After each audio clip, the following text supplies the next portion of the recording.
Wow. I am, obviously, I am very, very blessed to be with you all here tonight and honored. And I feel, Father, I'm not sure how to start, talking about a saint. But I'm going to talk about a little bit so you know who I am. I'm going to talk about the sinner. Okay?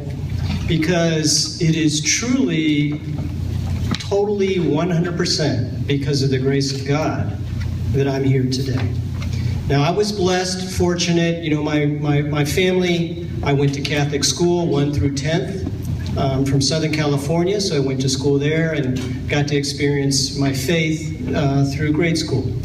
11th and 12th, I went to public high school because I have one sister.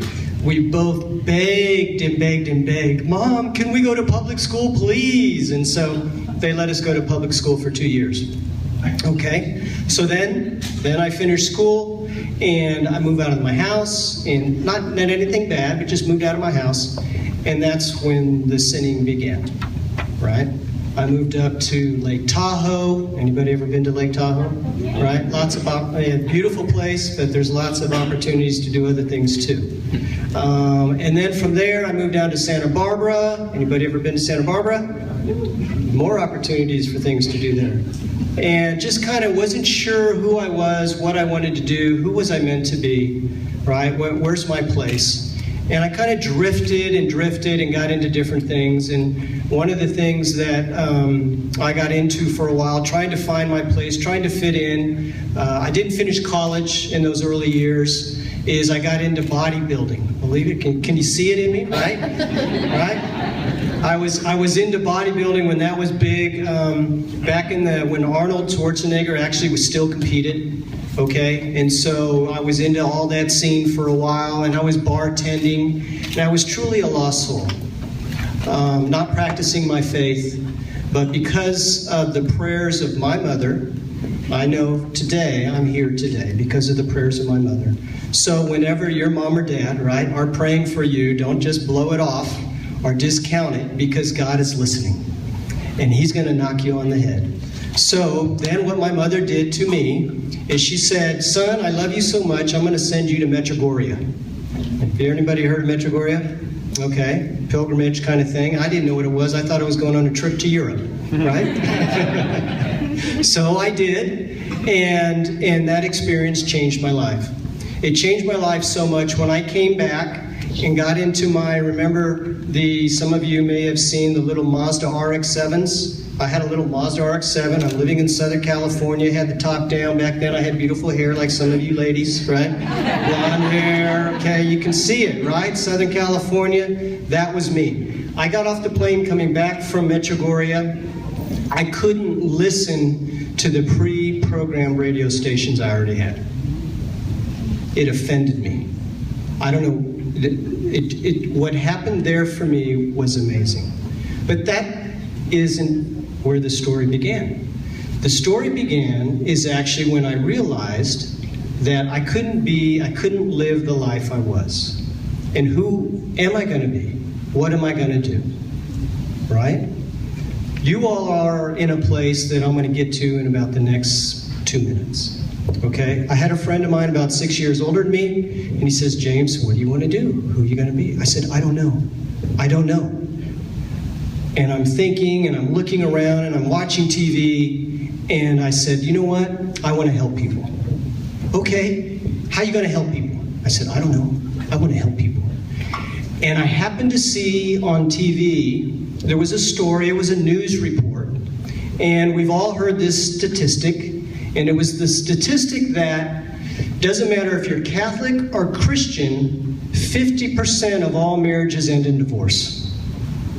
You all heard that one? 50% end in divorce. And then the story went on to talk about a little bit that what happens to the children who come from those families. Okay? Probably everybody in this room at some point, if it hasn't happened to you, you've experienced that somewhere in your family. An uncle, an aunt, a grandma, grandpa. Okay? So I'm like, that's what I want to do. I want to help children and families. And so my friend, 6 years older than me, he says, okay, you need to go back to college, because I didn't finish college out of grade school. Grade school. I wish. I didn't finish college out of high school. From high school till I was about 28, 29 years old, when I went to Medjugorje, is when I drifted. I was all over the place. You need to go back to college. Okay, I want to go back to college. What kind of college? A Catholic college. The Holy Spirit had touched my life. I had started attending church every single day. I was going to Mass every single day, right? I quit my job that I had. I quit working out, okay? I stopped it all. I was going to church every single day. That's all I was doing. What college? Well, what's the first Catholic college that comes to anybody's mind if you're not from San Antonio? Notre Dame. Notre Dame, right. I'm from Southern Cal. But I had a problem. My dad was a USC graduate, all right? So I'm like, oh, maybe not Notre Dame. So what's a Catholic school there in Southern California? That's a good one. Yeah, there was a few, okay? My takeaway for you tonight, that I'm going to plug in right now, what my takeaway is for you tonight is to seek, ask, and look for, identify, and then act on God's divine providence. What is God's divine providence? Some people may call it a coincidence, right? Some people may say it's deja vu, okay? It's all over the place. Some people say divine providence is God's plan for your life. Yeah, that kind of fits too. I believe God's divine providence is what Father Rodolfo said. It's for you to be a saint. It's for us to be saints. But how are we saints? Through our daily, right? Our daily interactions with everybody. Not just who we pick and choose, but with everybody. That's God's divine providence. So here's the first example when that started coming to light to me. I didn't know what that meant, divine providence. First, coming back into my faith, going to church every day, all that good stuff. I want to go to school. I want to go to school. What school? All right. Anybody heard of a guy by the name of Scott Hahn? Yes. Okay.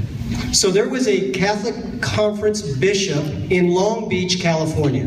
At the time, I was living in Huntington Beach. Remember, long hair, bodybuilding, right? Convertible. I was living in Huntington Beach. Okay. I was on the beach. I mean, I fell asleep on the beach sometimes. I woke up on the beach sometimes. I was living on the beach. Okay, it was opposite of the same. Okay? So somebody told me about this guy named Scott Hahn. You got to go see Scott Hahn. He's got to be at a conference in California. Great, in Long Beach, great. I go to the conference, I'm listening. I'm still new, just went to Medjugorje. I don't know much of anything. But while I was there, I'm asking, Lord, what do you want me to do? Where do you want me to go? How am I going to help people? How am I going to help people? And sure enough, and this is normal today, you all know this, but I didn't know this. I'd been out of school for 9 years. Was a table in the back, right? Everybody has their vendor tables. And there was a table there, Franciscan University of Steubenville. And I'm walking around, and anybody ever walked around like this? Right? I mean, where am I? What am I doing here? I didn't know anybody. I was just there. And so here I walk in front of this table. It is a Franciscan University table. Never heard of it before. And I'm just standing there. I don't even know what to ask. Just standing there. And I remember it clearly as if it was yesterday. Young lady, like yourselves, handed me a video. And it was a video of Franciscan University. And I knew right then and there that's where I was supposed to go. Okay? So by providence would have it, the application was due in a week. Right? So I completed it, submitted it, got in, and within 3 weeks I was driving to Ohio. Okay? So there you go. So I get there, I get to Steubenville, I'm there for 2 years, great experience of my life. God does lots of wonderful things. I graduate. One thing I learned right away too, okay, Father, you can appreciate this. I'm there in Steubenville. Remember, I was going to church every single day. Franciscan University of Steubenville has 24/7 adoration. I participated in that adoration. I was going to Mass there every single day too. Okay, Lord, what do you want me to be? When you see a young man still in that state, what are people asking him? Do you want to be a priest, right? And so that gives me the chills, okay? In a good way, Father, in a good way. In a good way. So I'm asking myself, Lord, do you want me to be a priest? But I'd like to be married. Do you want me to be a priest? But I'd like to be married, right? I'm trying to abandon myself to God's will. That's when I got introduced to a book, and I'd encourage you all to look it up. I apologize. I should have wrote down the priest who wrote the book.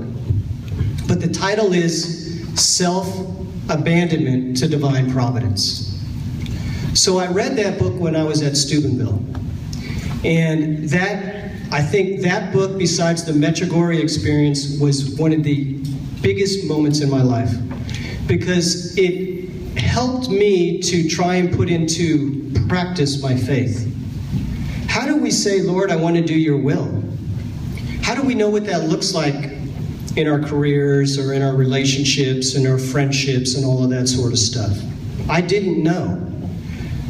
I kind of know now. I still have the book, and I have to pull it out every now and then, and I'll read a chapter here or there or something like that. But let me give you an example of where I think that looks like in today's life and even today's world. And I could give you one from today. Abandonment to God's will. What do you want me to do? Who do you want me to be? Where should I go? All of those things. Well, let me go backwards first. I'm at Steubenville, right? Lord, you're either going to give me somebody to marry by the time I leave here, right? Or if not, I'm going to go check out, take those steps to be a priest, okay? Well, when it came time to leave and graduate with my bachelor's degree, I didn't have a fiance, okay? And I said, okay, Lord, thank you. You want me to go on and get my master's.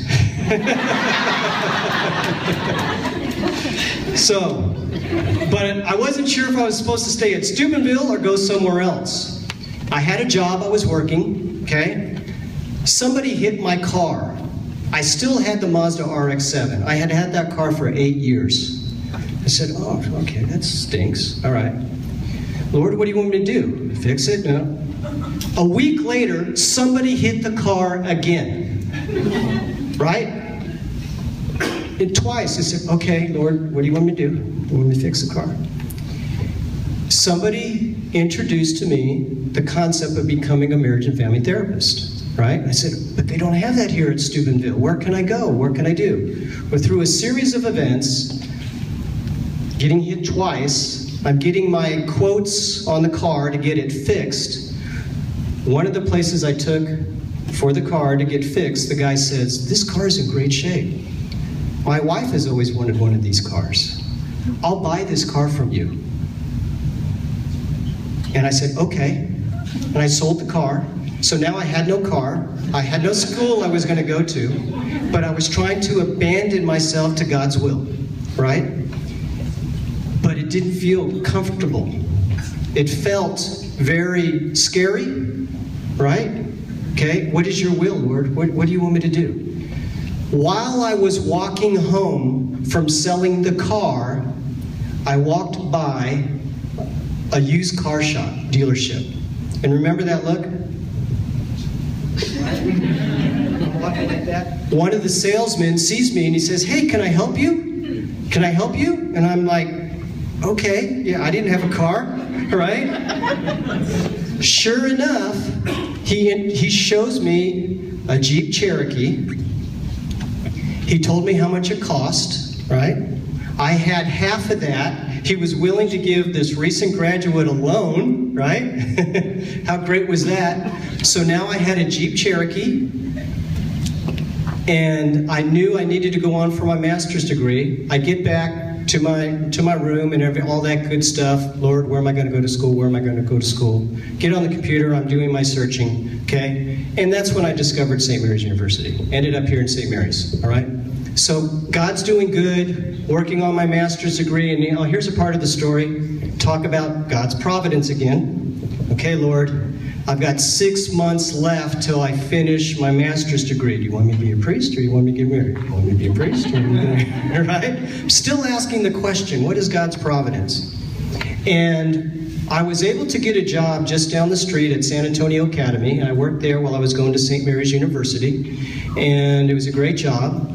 And so Our Lady of Grace Parish, just down the street, right, had a similar kind of group of young adults. It was just a young adult social kind of forum for just that parish to get together.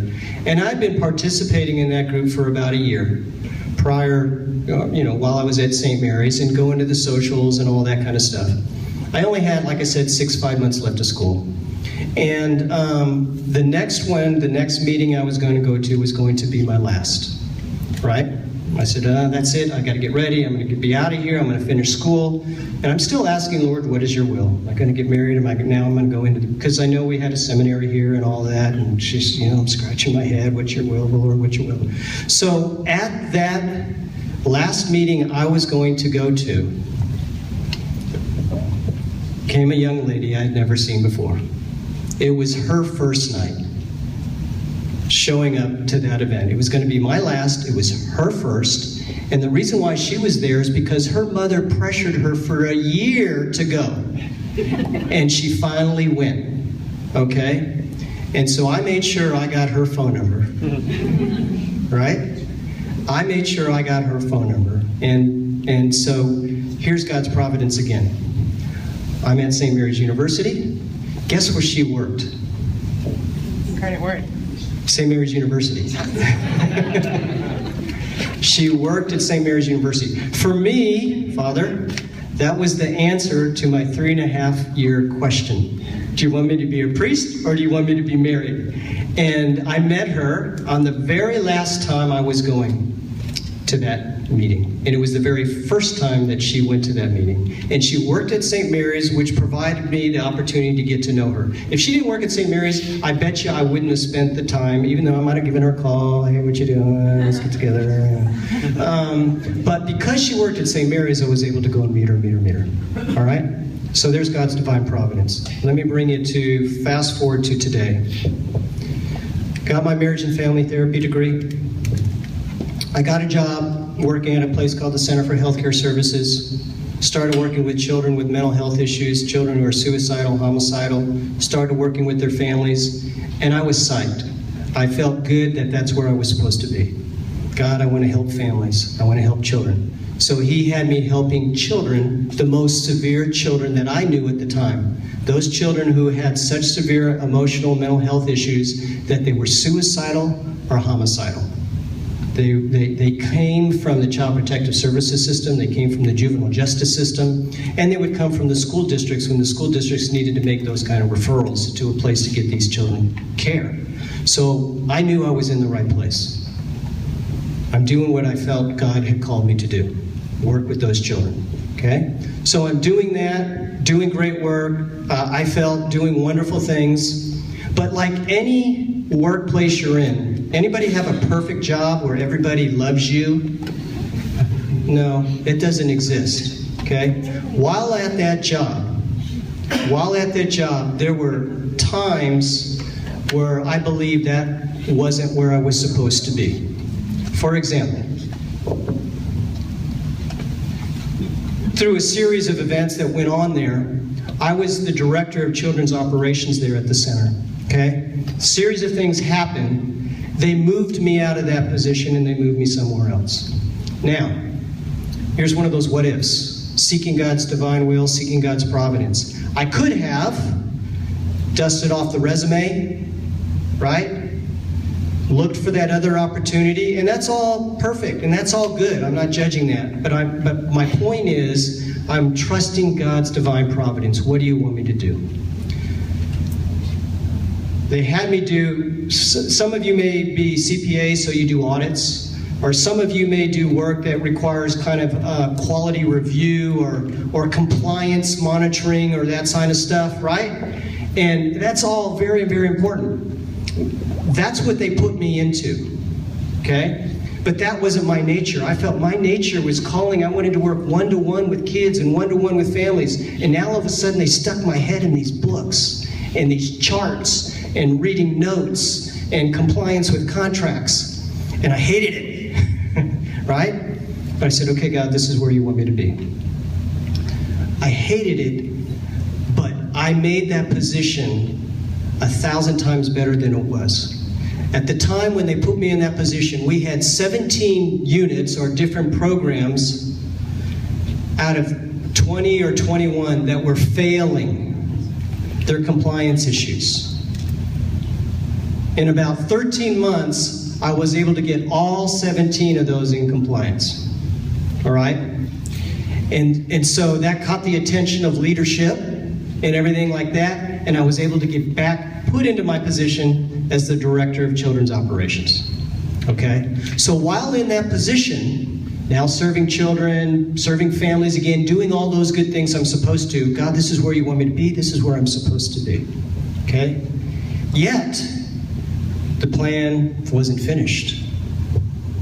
A colleague of mine, she wasn't happy with her job. She started looking for a job. She's out there doing searching. I didn't know that. She came across a job and she said, you know what, there's a position in the city that I think you should apply for. And I'm like, why? I'm kind of where I want to be now. I'm the Director of Children's Operations again. We're doing good things. And she goes, no, I think you should think about this. This is one of the takeaways for you, I'm sorry. One of the takeaways for you. Talk about your faith with people who have no faith. Right? It's easy for us to talk about our faith amongst each other.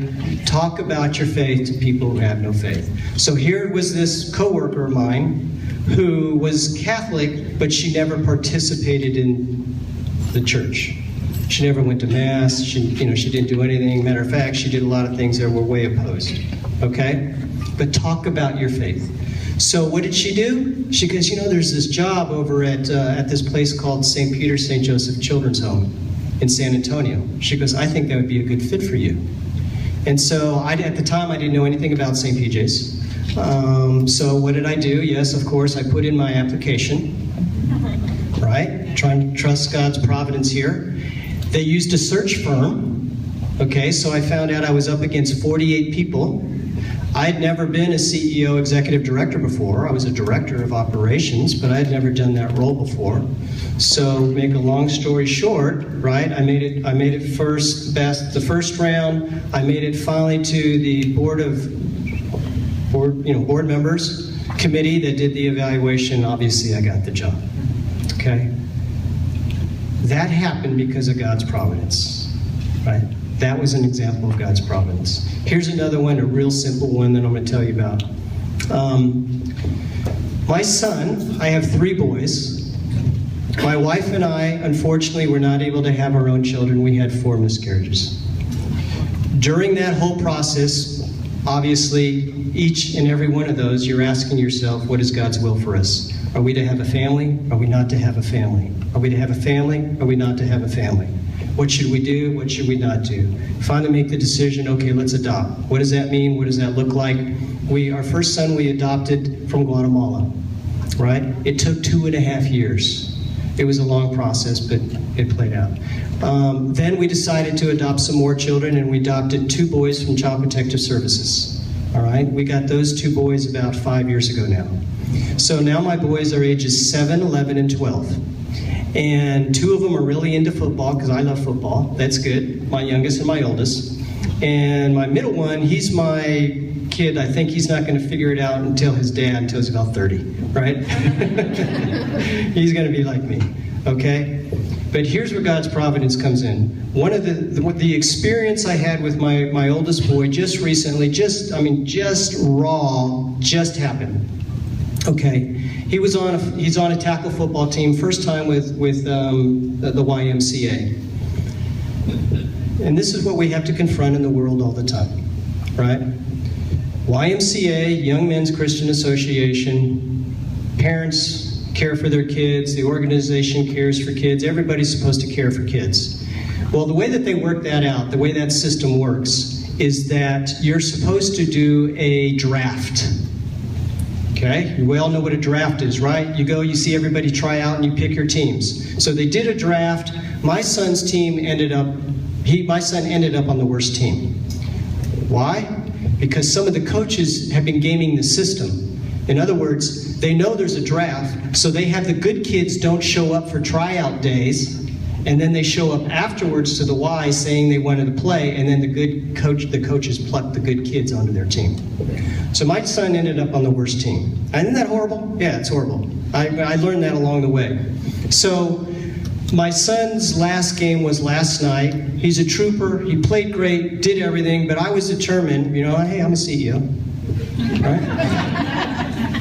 I can do something about this. I know the CEO of the YMCA, okay? I'm going to reach out to her. I'm going to call her. No, I better not. Let me start small. Let me just reach out to the program director for the YMCA, trying to not jump the food chain, okay?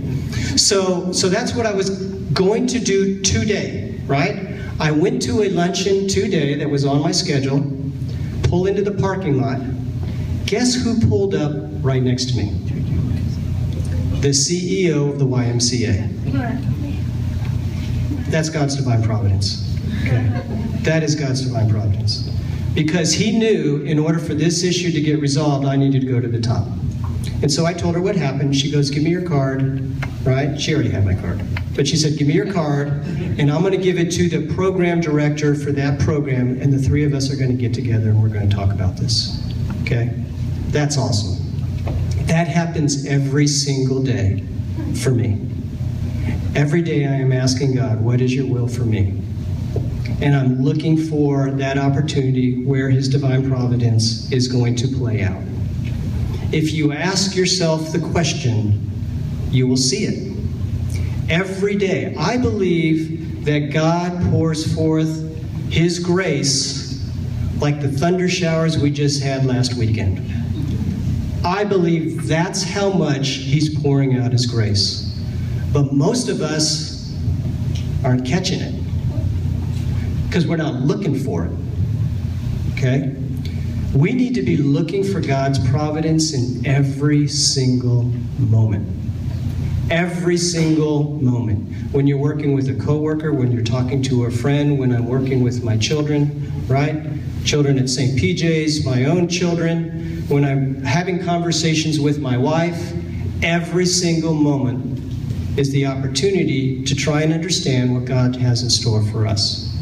And so I have something I want to share with you in relationship to this from our catechism, okay? And then I'm going to get a little bit into St. PJ's because I'd like to tell you more. If I've got the time, I got a few minutes to tell you about St. PJ's too. In our catechism, under the section that it's part 3, life in Christ, okay? That's where this is at. I could have gone lots of places, but I trusted in God's providence for me to bring you this. In here, it talks about freedom and responsibility. We live in an era today, a generation today, that I think more than ever, people will throw freedom. I want to be free. I want to do what I want to do, when I want to do it, how I want to do it, to who I want to do it to, all the time. But this is what our catechism, this is what our church says about freedom. Human freedom is a force for growth and maturity in truth and goodness. It attains its perfection when directed toward God, our beatitude. The more one does what is good, the freer one becomes. Every single day we have a chance to make a decision when somebody makes you mad at work. Again, when somebody makes you mad anywhere, at the supermarket, HEB, anywhere. How you choose to respond, to me, is the ultimate freedom. If we just let the world teach us how we're supposed to respond, we're not responding to God's divine providence, right? But if we're truly seeking the good in that moment, you will do what's good. Now, others may not think so, but you will know you did good. And you know what's exciting about that? The more you do that, the more you recognize it every single day in your life. Every day. St. PJ's Children's Home, as you all probably know, cares for abused and neglected children. So when I said I wanted to be a marriage and family therapist, right, I wanted to help people, I wanted to help children. God took me from a population for children who are suicidal and homicidal to an even deeper level of children in need. The kids that we care for are abused and neglected, right? They're abused and neglected by their own family. 98% of them. Can you imagine? Some of us here in this room may have had experiences that weren't so good, but God has brought you through that. That's awesome. At St. PJ's, one of the things that I discovered and learned, we have a great reputation. Food, clothing, recreation, spirituality. We do Mass on campus. We go across the street to Mission Concepcion. We do a lot of things really good. But what I learned while being at St. PJ's is St. PJ's, along with a lot of the other child welfare system, we weren't doing a good job of healing children. How do I know that? All you got to do is look at the statistics. What is the population most likely, percentage-wise, to hurt children? People who've been abused and neglected. That's the number one. And then who? Who's next into abusing and neglecting children? People who have addictions, right? Some people have mental illnesses. And then what happens to these children as they get older? Children who've been abused and neglected make up the highest subpopulation of our homeless population, our drug and alcohol population, our people that are in prison. 90% of all prostitutes have been abused, right? 90% of all convicted murderers have been abused, okay? Do you think that, again, even in our own lives, I said I started out with 50% of all marriages, Catholic, Christian, end up in divorce?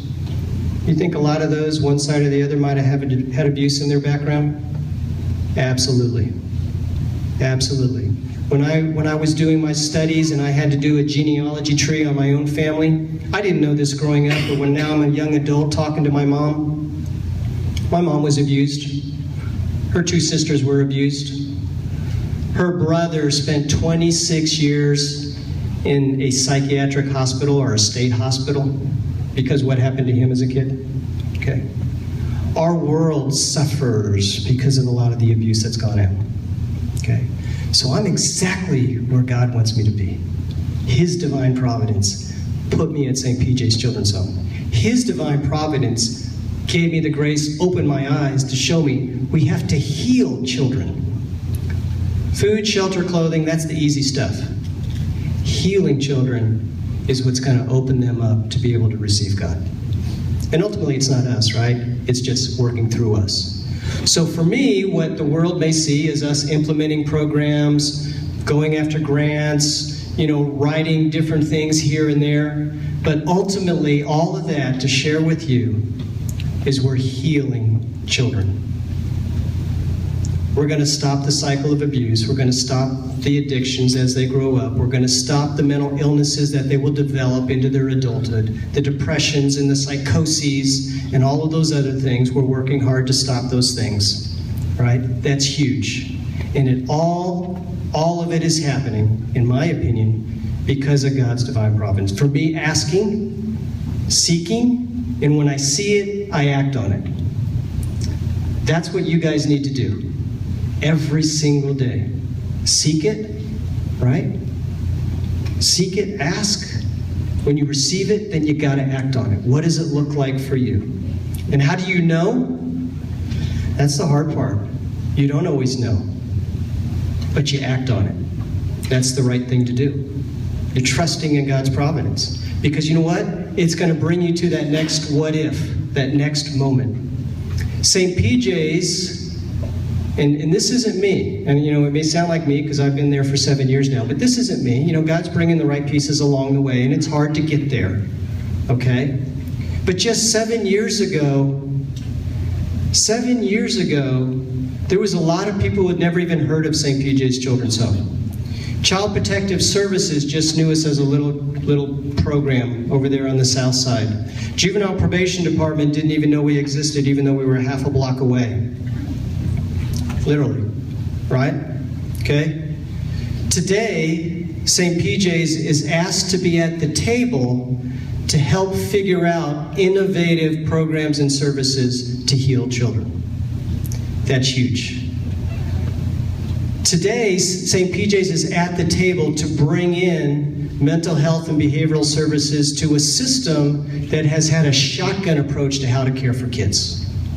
There's been zero standards, zero consistency, and a lot of kids would leave the system a mess. But because of what we're doing today and who the Holy Spirit's bringing to us, we're changing the system. That's huge. And so I would like to leave you all with this. And again, God's providence. Here we go. One of the things I was surprised that St. PJ's also didn't have is here we are working with these children. We talk about healing children, yet we didn't have our own prayer in relationship to that.